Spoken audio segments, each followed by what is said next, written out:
తెలంగాణ జాగృతి అధ్యక్షురాలు కల్వకుంట్ల కవిత గారు ఆమెను బీఆర్ఎస్ పార్టీలో నుంచి కేసీఆర్ తీసేశారు.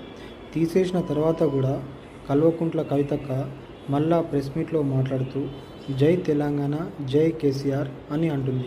అంటే జై కేసీఆర్ అని ఇంకా ఎందుకు అంటున్నారో అర్థమవుతలేదు. ఆమెకు కేసీఆర్ టీఆర్ఎస్ పార్టీ నుంచి తీసేసిండు. టీఆర్ఎస్ పార్టీ నుంచి కేసీఆర్ తీసేసిన తర్వాత మళ్ళీ ఈమె జై కేసీఆర్ అని ఎందుకు అంటుంది?